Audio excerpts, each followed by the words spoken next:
बोझ। कविता अपने माता पिता की बहुत लाडली थी। 3 बड़े भाइयों की बहन थी। कोई भी चीज़ मांगने पर उसी वक्त सामने हाजिर हो जाती। पूरे घर में रौब था उसका। पूरे परिवार और नौकरों पर राजकुमारी की तरह हुक्म चलाती थी कविता। स्कूल में भी पूरा रौब था उसका। बड़े घर की लाडली जो थी वह। ऐसे ही उसने कॉलेज में दाखिला लिया। उसके ठाठ बाट, बड़ी गाड़ी में आना जाना, हर दिन नया फैशन देखकर हर कोई उससे दोस्ती करना चाहता था। थोड़ी ही दिनों में उसके बहुत से दोस्त बन गए। पूरे कॉलेज में उसकी अपनी ही एक पहचान थी। इन दिनों उसके घर पर एक रिश्ता आया।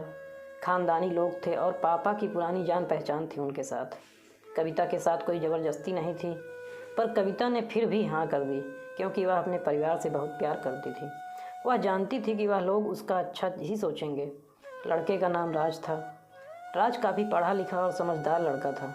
ससुराल वाले भी बहुत अच्छे थे। ससुराल में कविता की जगह वैसे ही थी जैसे कि मायके में। कोई भी कार्य कविता की सलाह के बिना नहीं होता था। सबकी लाडली बहू बन गई थी वह। फिर उसके घर एक बेटे का जन्म हुआ। राहुल कविता को जान से प्यार था। पोता पाकर ससुराल वाले तो फूले नहीं समाते थे। कविता कभी कभी सोचती कि उसकी किस्मत कितनी अच्छी है। उसका हर अपना उसे कितना प्यार करता है।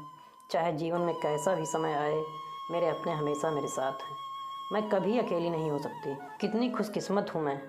पर शायद कविता की खुशियों को उसकी अपनी ही नज़र लग गई थी। एक दिन वह मायके जाने की जिद कर बैठी। राज को बहुत काम था, लेकिन वह फिर भी उसे ले गया।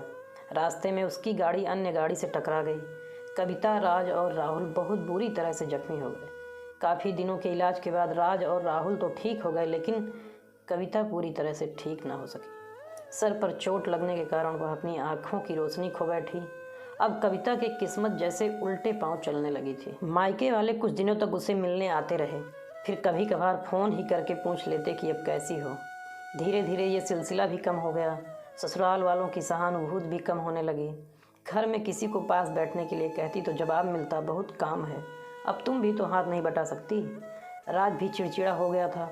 बस राहुल ही था उसके साथ, जिसके साथ हंसते खेलते उसका वक्त गुजरता। एक दिन कविता के हाथ से कुछ सामान गिर गया, जिसकी वजह से राहुल को हल्की सी चोट लग गई। कविता के सास ससुर ने राहुल को उससे अलग कर दिया कि कहीं उसके न देखने की वजह से उस बच्चे का कोई नुकसान न हो जाए। कविता अंदर से टूट चुकी थी। एक दिन उसने सबके सामने मायके जाने की इच्छा रखी तो राज उसे तुरंत मायके छोड़ आया, जैसे कि वह भी यही चाहता था। लेकिन राहुल को उसके साथ नहीं भेजा गया। कविता कभी राहुल से दूर नहीं रही थी, पर अपनी कमी के कारण उसने ज़्यादा बहस नहीं की। कविता को लगा कि वह 3-4 दिन वहाँ रहेगी तो थोड़ा हवा पानी बदल जाएगा, क्योंकि वह कितने दिनों से कहीं भी बाहर नहीं गई थी।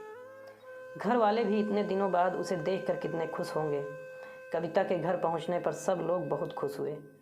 खाने में सब कुछ कविता की पसंद का ही बना था। उसने अपने मम्मी पापा और भाई भाभियों से दिल खोल कर बातें की। उनके छोटे छोटे बच्चे भी बुआ के साथ घुल मिल गए थे। रात को सोने के वक्त जब वह कपड़े बदलने लगी तो उसे पता चला कि उसका बैग तो बहुत भरा हुआ था। वह सब समझ गई। वह बहुत उदास हो गई। कुछ दिनों तक तो सब ठीक रहा, फिर जैसे सब बदलने लगा, सबका व्यवहार बदल रहा था। वह लोग जैसे थक चुके थे उससे। सब लोग घुमा फिरा कर पूछने लगे कि राज कब आ रहा है उसे ले जाने। वह बहाना बना देती, जबकि वह जानती थी कि उस घर में अब उसके लिए कोई जगह नहीं। कविता से चलते वक्त कुछ न कुछ नुकसान हो जाता। थोड़ी बहुत टोका टाकी उसे सुनाई देती, वह टाल देती। एक दिन उसके हाथ से लगकर एक कीमती फूलदान टूट गया। छोटी भाभी ने बहुत हंगामा मचाया। कविता के माता पिता रोज़ रोज़ के झमेले से तंग आ गए थे। उन्होंने राज को खुद से फ़ोन कर दिया। राज कविता को अपने घर ले गया। कविता को अपने परिवार वालों से ये उम्मीद न थी। जिस कविता के कहे बिना घर में एक पत्ता भी नहीं हिलता था, उस घर के लिए अब वह बोझ बन चुकी थी।